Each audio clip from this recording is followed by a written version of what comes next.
অবৈধ পথে বিদেশে যাওয়ার আশায় লাখ লাখ টাকা দিয়ে হতে হচ্ছে অমানসিক নির্যাতনের শিকার।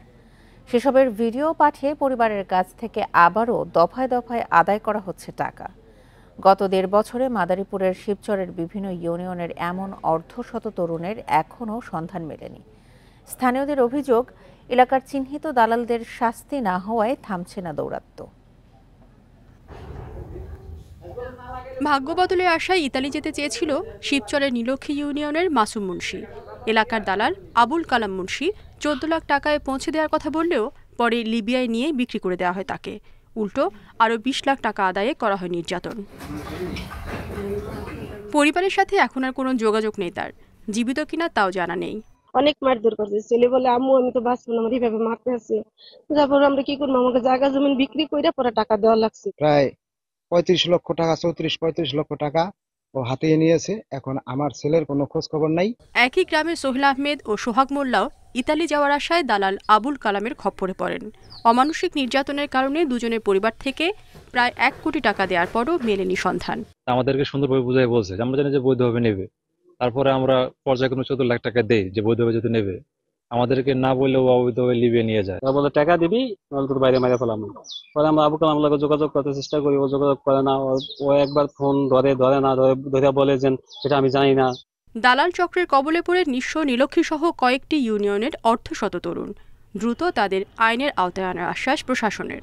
তাদের বিষয়ে আমরা মানি লন্ডারিং আইনে ব্যবস্থা নেওয়ার জন্য আমাদের জেলা পুলিশের পক্ষ থেকে সিআইডি বরাবর আমাদের চিঠি পত্র প্রেরণ করা হয়েছে। এছাড়া আমরা আমাদের যে জেলার যে গোয়েন্দা অফিসাররাও কাজ করছেন তাদের তথ্য নেওয়ার বিষয়ে এবং তাদেরকে নজরদারিতে রাখার জন্য।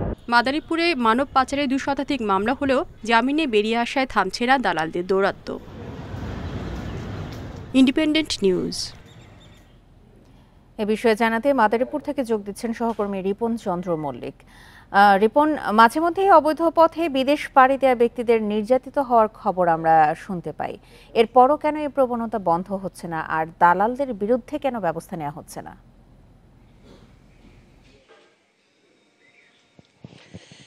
জি, এর প্রবণতা বন্ধ হচ্ছে না কেন যে প্রশ্নটি আপনি করলেন তার একটি সহজ উত্তর যে আসলে দালালদের যে প্রলোভন সেটি আসলে নানাভাবে মাদারীপুরের যে তরুণ সমাজ সেই তরুণ সমাজদের আকৃষ্ট করে। ফলে পরিবারের পক্ষ থেকে একটি চাপ সৃষ্টি হয় যে যেসব তরুণ বিদেশ যায় তারা চাপে পরেই মূলত পরিবারের সদস্য তাদেরকে বিদেশ পাড়াতে এক প্রকার রাজি হয়, এমনটি মূলত সচরাচর আমরা দেখতে পাচ্ছি। তো এই দৌরাত্ম্যটা থামছে না। মূলত মাদারীপুর জেলায় আপনি জানেন যে প্রচুর পরিমাণের মানুষ প্রবাসে এবং মধ্যপ্রাচ্যের বিভিন্ন দেশে বসবাস করে থাকে। এর ফলে যে মানুষের ভিতরে একটি বিদেশ যাওয়ার যে একটি আকাঙ্ক্ষা সেটি আসলে তরুণ প্রজন্মের মধ্যে খুব ব্যাপক হারে এটা গত কয়েক দশক ধরে দেখা যাচ্ছে। ফলে এই যে একটি বিদেশ যাওয়ার যে প্রবণতা এটি আসলে মূলত মাদারীপুরে তরুণদেরকে বিদেশে যাওয়ার জন্য উৎসাহিত করছে।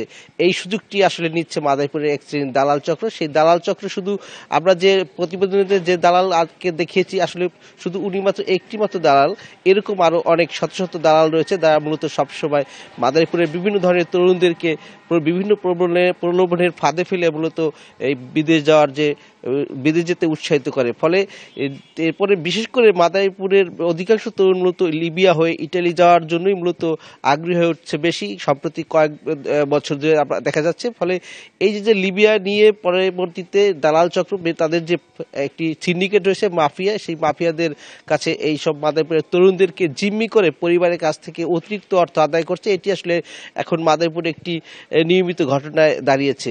প্রশাসনের পক্ষ থেকে এই ব্যাপারে অনেকবারই পদক্ষেপ নেওয়ার ব্যবস্থা গ্রহণের উদ্যোগ নেওয়া হলে আসলে মূলত এটি আসলে কার্যকর হচ্ছে না। এর কারণ হচ্ছে এর আগে মাদারীপুরে এই পর্যন্ত 2 শতাধিকেরও বেশি দালালদের বিরুদ্ধে মামলা দায়ের করা হলেও মূলত দালালরা জামিনে বেরিয়ে এসে আবারও যে এই যে মানব পাচারের যে অপরাধসমূহ এই কর্মকাণ্ডের সাথে তারা যুক্ত হবে। ফলে এটি একটি অনেক লাভজনক হওয়ার কারণেই দালাল চক্র এই সিন্ডিকেটগুলো মাদারীপুরে বেশ সক্রিয় হয়ে উঠছে এবং তারা তাদের কার্যক্রম চালাচ্ছে। এবং আরেকটি বিষয় আপনাকে উল্লেখ করছি যে এই যে আমাদের প্রতিবেদনের যে অর্ধশত যুবক যে এখনো নিখোঁজ রয়েছে, 1 বছরের বেশি হয়ে যাচ্ছে, এরা কিন্তু এখনো পর্যন্ত থানায় কোনো অভিযোগ করেনি। কারণ একটি কারণে তারা পরিবারগুলো অভিযোগ করতে সাহস পাচ্ছে না, সেটি যে তার যে সন্তান যারা নিখোঁজ রয়েছে তারা জীবিত আছে নাকি মারা গেছে এই বিষয়টি কিন্তু এখনো পর্যন্ত এসব পরিবারের স্বজনরা জানতে পারছে না। ফলে তাদের ভিতরে এক ধরনের দ্বিধাদ্বন্দ্ব কাজ করে যে যদি অভিযোগ হয় তাহলে কিন্তু তার সন্তানকে হয়তো দালাল চক্র মেরে ফেলতে পারে। এই যে একটি ভয়, সেই ভয়ের কারণে কিন্তু অনেক সময় অনেক দালালের বিরুদ্ধে অনেক পরিবারের সদস্যরা যেতে পারছে না।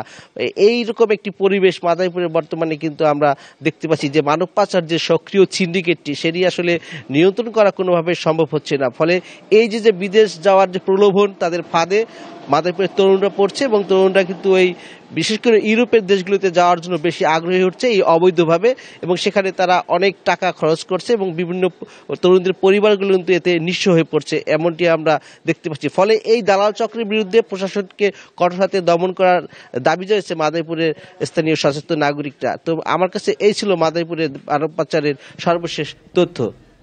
মাদারীপুর থেকে জানাচ্ছিলেন আমাদের সহকর্মী রিপন চন্দ্র মল্লিক।